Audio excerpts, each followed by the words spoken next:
大家好，这里是 Ken 说，我们今天的话题是如何制定一个完美的生酮饮食。在前面关于生酮饮食的视频中，我介绍了生酮饮食的概念、作用以及它对身体的影响。对生酮饮食，我个人的观点是比较保守的，因为它会影响运动表现、良好的体型以及可能造成未来的健康问题。但是如果你不在意运动表现、肌肉数量以及对健康的影响，保持乐观态度，那么我们来看看如何安排一个完美的生酮饮食。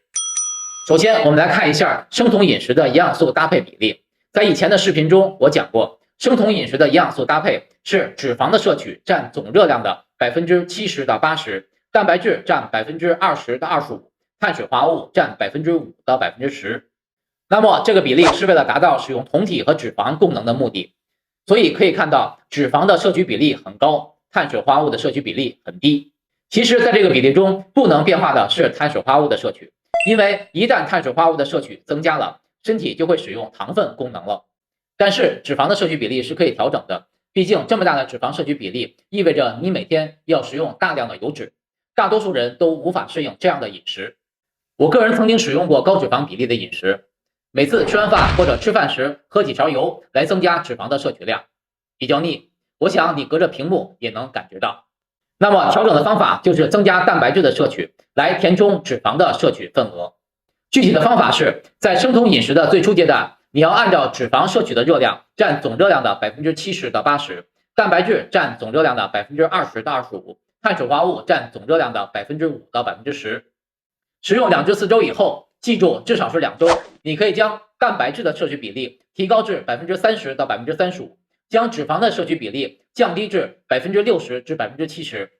碳水化合物的摄取比例不要调整。这样的安排使身体仍处于酮症状态，同时也减少了总体的热量收入，因为脂肪的热量高于蛋白质。然后再过2至4周，继续调高蛋白质的摄取比例至 40% 到 45%， 降低脂肪的摄取比例至 50% 到 60%， 道理同上。到了这个比例，为了保持身体仍处于酮症的状态，调整的空间就已经用尽了。如果再调高蛋白质的摄取比例，肝脏糖异生转换的糖分就会增加，身体就会使用糖分功能了。因此适量的增加蛋白质的摄取是避免食用太多脂肪的解决方案。其次要注意，在生酮饮食中不同脂肪种类的摄取应该按照严格的比例。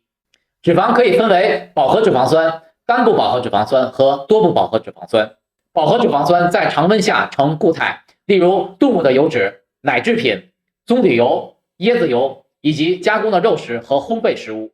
饱和脂肪酸会增加心脑血管疾病的风险，所以饱和脂肪酸在生酮饮食中脂肪的总体摄取比例为 20%， 剩下的 80% 应该来自于不饱和脂肪酸。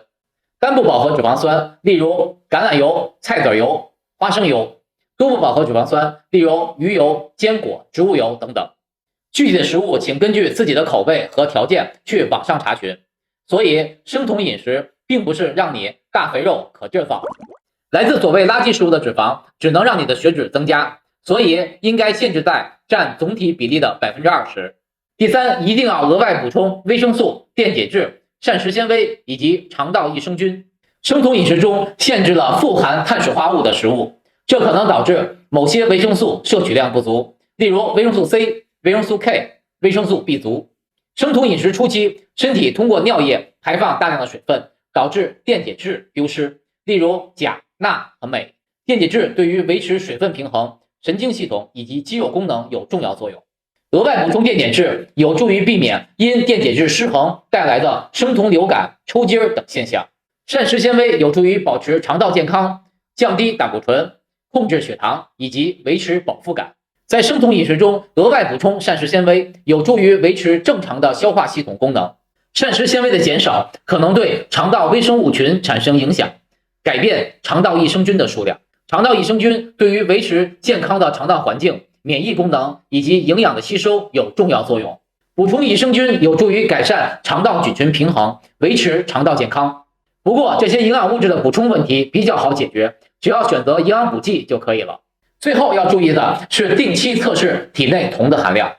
检测铜的含量有2个方法，血酮检测和尿酮检测。血酮检测是评估酮症状态最准确的方法。血酮浓度可以反映当前身体酮体的水平，通常用毫摩尔每升来表示。正常的血酮水平为 0.5 至3毫摩尔每升。注意，在生酮饮食期间，血酮的含量应该保持在 0.5 毫摩尔每升左右，太低了会导致一种叫做酮症酸中毒的严重状况。血酮检测通常通过便携式血糖仪进行，需要采集手指尖的血液样本，当然去医院也可以检测。尿酮检测是一种简便且成本较低的方法，通过尿酮试纸就可以进行。然而，尿酮检测的准确性较低。注意，无论是哪种检测方式，只有通过检测才能知道自己是否处于酮症状态下，仅靠自己的感觉肯定不准确。检测的时间在生酮饮食开始阶段比较频繁，可能每天一次。一旦饮食固定下来，每周做一次就够了。